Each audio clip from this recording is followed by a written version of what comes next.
calling all stations. Clear the air lanes, clear all air lanes for the big broadcast. Do I address you as Mr. Svengoolie? Please don't. You can call me Sven, or you can call me Goolie, but he doesn't have to call me Johnson. Half the audience got that. That's good. Two quick questions. One, you have a lot of obscure movies that are very niche, and you always seem to have background information on the actors, what's behind the scenes. How do you get that information? A combination of things. I actually caught up with the modern world, and I can use a computer. And I search out some of the facts, but I also have a huge library of books about movies. I've always been a real reader, and I always loved finding books about movies. And I have a whole collection at home, and I often will find a lot of the facts in there. And my second question was if you could give any information. There was always seen a famous Twitter picture of Mark Hamill out with the Svengoolie show. Yeah. And if you do any information about that. Yeah, it's kind of an interesting story. One day I get an email, once we were national, I get an email and it says, "Hi, I'm Mark Hamill, and I really enjoy your show. When I was a kid, my father traveled around a lot with the military, so I saw all different horror hosts, and I see you, and I really like what you do. Yours is among the very best, and it's very cool." And of course, I'm reading this, and it's like, that's very fun. I'm thinking, but even myself, as a bottom feeder celebrity, there are people who pretend to be me. And I said, this is very flattering, and I explained it. I said, I wish I could know for sure that it's really you. And he said, okay, well, send me your phone number, and I'll call you. And I'm thinking, and if it isn't him? So I'm thinking about it, and I realized he had a verified Twitter account. And I said, I tell you what, just post something on Twitter. He said, okay, fine. So I'm waiting, I'm checking it. 1 hour goes by, nothing. 2 hours, nothing. 3 hours, nothing. I'm going, yeah, that's Mark Hamill, sure. Okay. And all of a sudden, there's a post up from Mark that says, one of the coolest things I discovered this summer was the Svengoolie show on MeTV. So that was it. Sent him my phone number. The first time he called, we talked probably about 45 minutes. Just a terrific, real nice guy. He keeps saying, he hasn't gotten to Chicago in the time that we've known each other, but he keeps saying, someday we will meet. It is our destiny, which sounds very I'm hoping so. It'd be a lot of fun to meet him. Thank you. Love the show. Thank you. Awesome. Hi, Sven. Hi. Jumping off your Curly impression, my first introduction to the Three Stooges was you. And I just wanted to ask you can you talk about your love of the Three Stooges? And also, I really like at the end, honestly I haven't watched the show in a while, but I like it. Let me write that down. Along with the stragglers. I don't know if you still do this, but I like when you, at the end of your show, you would play that song from the Bugs Bunny cartoon. Yeah, that's yeah. Do you still? We're the boys in the chorus. Yeah, we like our show. We know you're rooting for us, but now we have to go. Yes, we do use that. The Stooges. I always loved them when I was a kid. Another story. I'm telling family stories. These are good stories. Stuff you really appreciate. Yeah, it's family. Wow, it's great. We'd go over and see my great uncle and great aunt who raised my mom. My great uncle loved the Three Stooges. And my great aunt did not like him to watch them. This is an old Italian couple. And my great aunt always thought it was real. So when, Mo was slapping around Curly and hitting Larry, she's going, oh my God, he's so mean, oh, it's a terror. And then when one of them would do something that hit Mo or something, she'd go, good for him to be boss. But she didn't want my great uncle to watch the stuff. And so anytime we were over, that was his excuse. He'd say, you kids who want to watch the Stooges? And of course, we said, yeah, sure. And he's like, okay, we'll do that. And turn on. Then if she complained, he said, well, they wanted to watch it. Always loved them, and then got the chance to host them, actually at 32 for a brief amount of time, late night. And then when I came to WCIU and we were on, and after a while, my boss, Neil Saban, who was a huge fan of the Three Stooges, got the rights to them, and we did the Stooge Palooza show. Every week, we'd run 5 shorts. We'd try to find a theme. sometimes rather loosely based. And I'd find background information about it and talk about it, and I just loved it. I learned so much about them too, and I really miss doing it. Somebody else got the rights to them is what happened. They outbid us for rights. And my boss keeps trying to get them back, so maybe someday we'll get them back. I don't know if we'll have enough production time that I can host them, but I'll just be happy to see them. Thank you. Thank you. Would you ever have an interest, because for some reason, the Stooges really do set apart, you know, the Bowery Boys or some of the other groups that were out there that were kind of doing similar stuff. There's just something about the Stooges. Sure, yeah. It's funny because you see the Stooges the most. You know, there were other ones when I first watched them on Channel 9 here in Chicago. They also ran Andy Clyde shorts. And you don't see any resurgence of Andy Clyde for the most part. I think there's something about the Stooges shorts that really has held up after all these years. And speaking of the Stooges, I'll let you in on a little secret. In the middle of this month, we're going to be running Have Rocket Will Travel. We got the rights to show that. So it's older Stooges and it's early Joe Dorita, but it was fun working on it, and I think you guys will like it. Yeah, that's the first full length, you know, as them as stars. They made other feature films before that. Please, sir. One thing I've always been curious about, on the original program, Jim Barton started as kind of just a typical announcer, but as the show went on, he became more wacky and lusting after Joey Luloff and all like that. I guess, how did that evolve? Or did he come to you, said he wanted to do more stuff, or? No, actually, it's just that Jim Barton was the staff announcer at Channel 32 for a while. Great guy, a lot of fun. And, you know, we'd have him do little bits and pieces. And it's just because he was very funny. He did a great job with them. And eventually it was just the kind of thing like, oh, we could have Jim do this, or we could have Jim do that. And, you know, he kind of enjoyed it. And there were little things that we just had in conversations. And I said, you know, we should turn that into a bit. And we did. He was a fantastic guy. He still does freelance voice work. He lives out east now. And we always refer to him being there when Fox 32 was good. Actually, it was before it was Fox. I should take that back, because shortly after I was dismissed, he also kind of took his leave. Wow. Thank you. Sure. It's nice to have somebody mention Jim Barton. Absolutely. No, that's what I was kind of counting on, the fact that there would be vets that, you know, go back to the old days. You can really know their Sven history. Hi, Sven. Hey, John. Hey, Matt. My question for you, Sven, I love the Stooges too. I know you've done a lot of research on them. Is there any particular fact that you unearthed in your research that really struck you as funny or strange about any of the Stooges?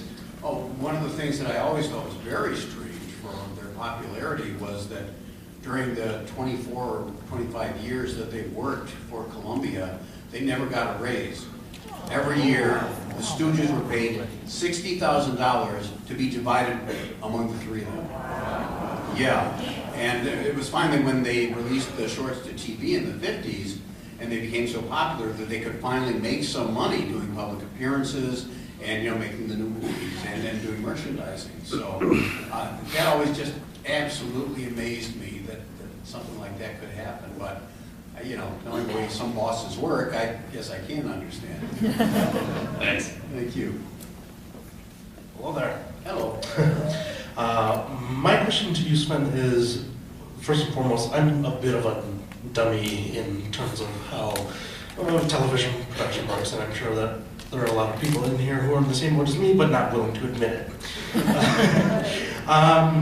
I frequent the Facebook page a lot, and I see a lot of people suggesting all these sorts of wonderful movies, but the problem is some of these movies will run a little bit too longer for the time you're allotted. Yeah. So I'm wondering, how difficult is it to have a sort of special episode like you did with The Birds, when you premiered The Birds? Right. Yeah. That was sort of like a double length. How difficult is it to try and have something like that as part of the schedule? Yeah, and unfortunately, it's pretty difficult just because of the program schedule.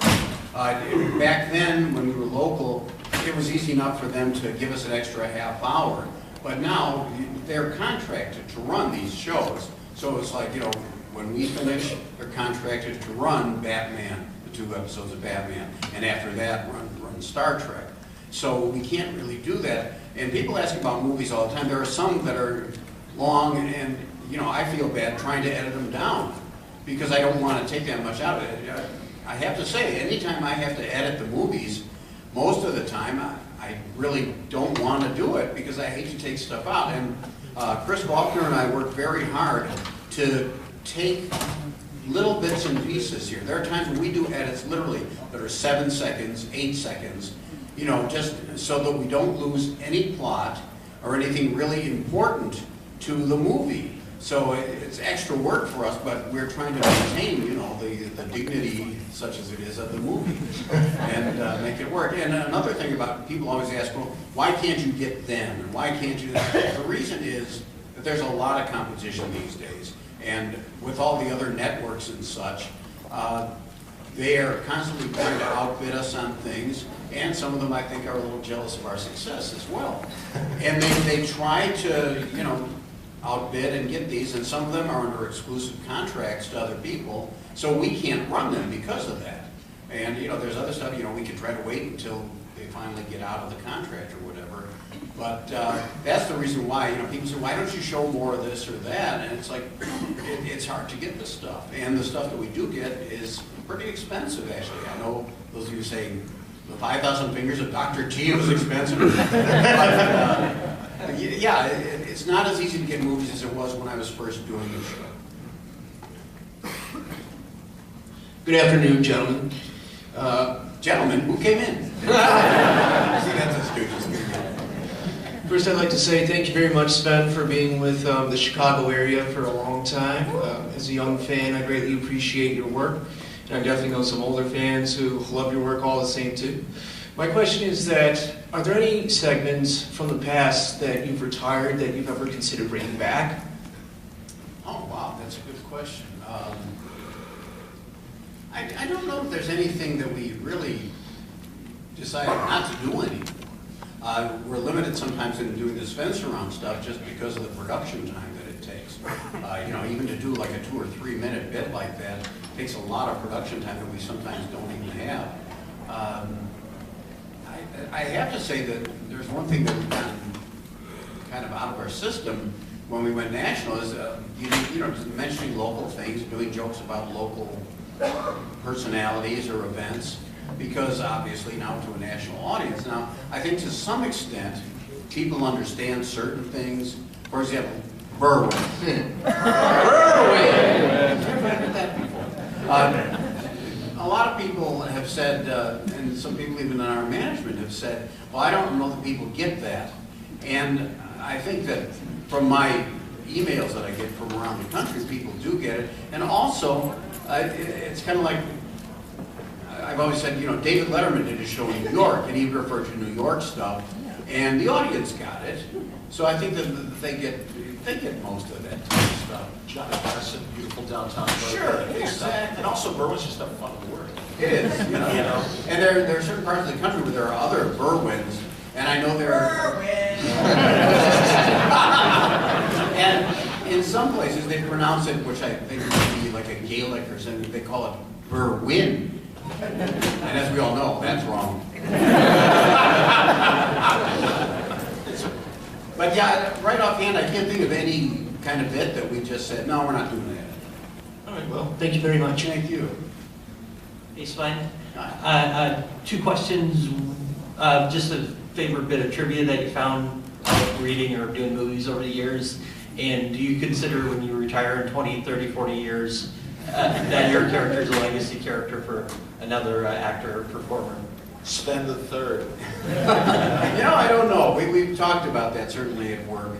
And the nice thing is that they've kind of given me the feeling that I can do this as long as I want to and as long as I'm able to do it, which is nice.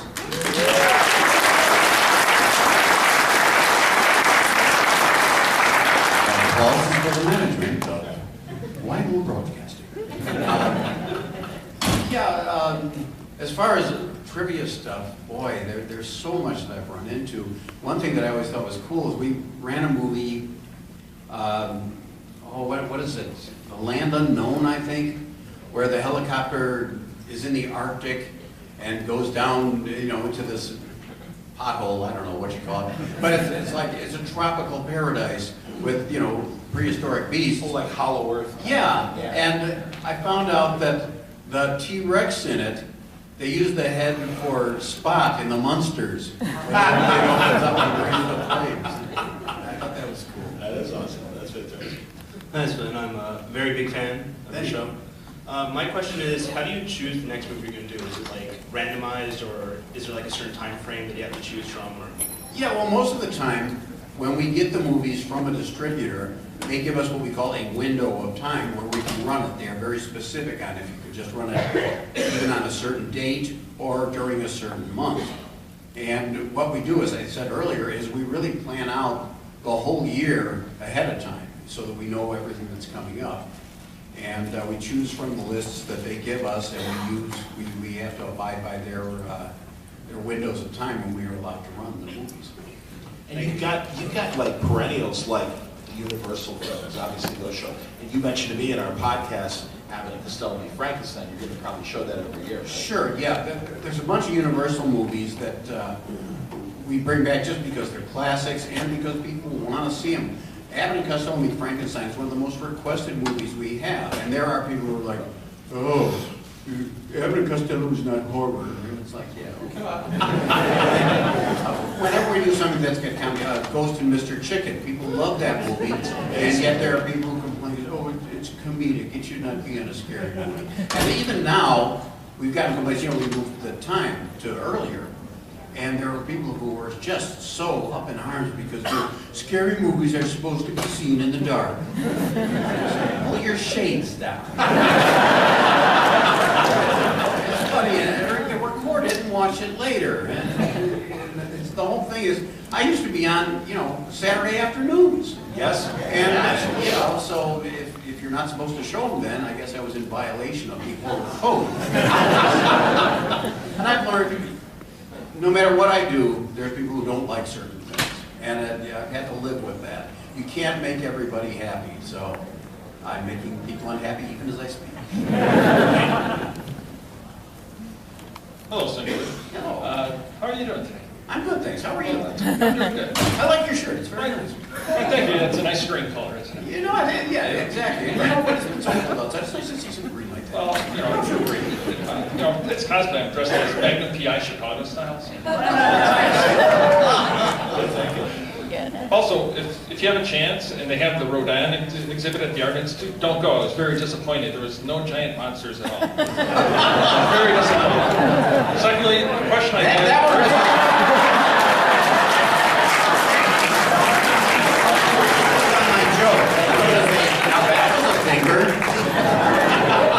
Rodin. Right. I was going to ask you about passing on the keys, but the gentleman in front of me did that already. And I hope that, like Doctor Who, that you also may consider changing to maybe allowing a female Svengoolie. That would be kind of interesting. I'd have to go to Sweden for that, wouldn't I? Oh, when you pass the keys. Right. I don't know. That's just it. We don't know. We've talked about him that maybe somebody else would follow me if they want to continue showing horror movies on the network. But we don't know yet. That's just it. I mean, I'd be more than happy to help them find somebody else or to, give them an idea of what a character would be. I think if they were to take somebody else, kind of like they did with Bozo, it's like Bob Bell Bozo, and now it's Joey Dioria Bozo. I think if somebody else were to be Svengoolie, I think that a lot of people would not take to that well, because after all these years of seeing me doing it, it just wouldn't be the same. I'm sorry? Play till I die. Let's hope that doesn't happen either. But also, I know you do some extra stuff like for the old time radio, those days. Has old time radio also inspired you with your program? Oh, sure. There are so many things that have inspired me with my program. Early on in my career, I actually wrote with Dick Orkin. You people know him. He did the Chicken Man series. And it was like a dream come true because I started listening to his stuff, and then maybe 10 years later, here I was writing Chicken Man episodes with him and doing voices in them.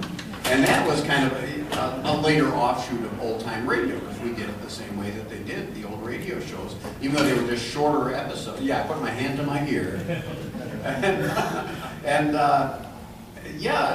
listening to that, some of that stuff was so well written. You can listen to some of the Jack Benny shows from back then, and it's so sharp. And the thing I love about that is they'll set up a joke and do the joke, and then a couple things will go by, and then they'll call back to that joke. And it's just such wonderful writing that we really enjoy it. I always love hearing your Stan Freberg drops. Oh, as well. There's another audio genius like that. Absolutely. Yeah, great comments.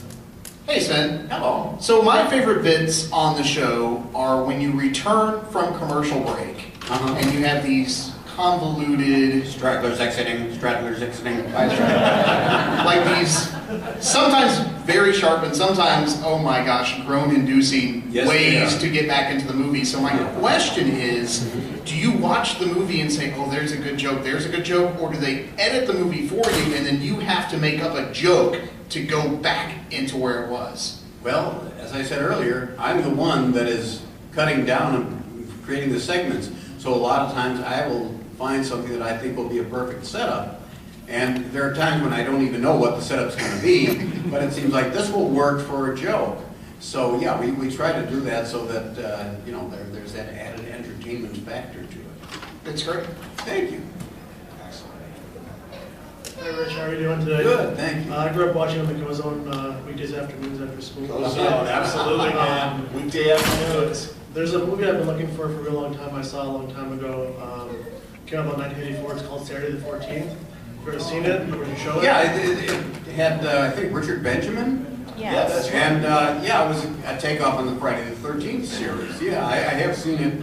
We've never been offered it by any distributor, but I do remember that. It was a nice parody. There's a bunch of funny parody stuff. We ran, when we were first on, we ran Transylvania 65000, which was a fun movie.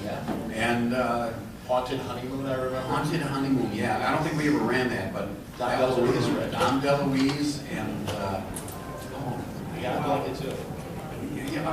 Gilda Radner. There you go, nice. Angie Wilder, right? Right, of course, yeah. Shame on us. Yeah, so, if we ever had it, I'd probably love to show it, but as I said, some of these movies are so hard to get, and then we've noticed also there are certain titles that used to be available that just are not available anymore, and we don't know why that is. So, I don't know, sometimes things get tied up, legally with different distributors and such, but yeah, as I said, it's much harder to get movies these days, but we try. Thanks a lot. Thank you.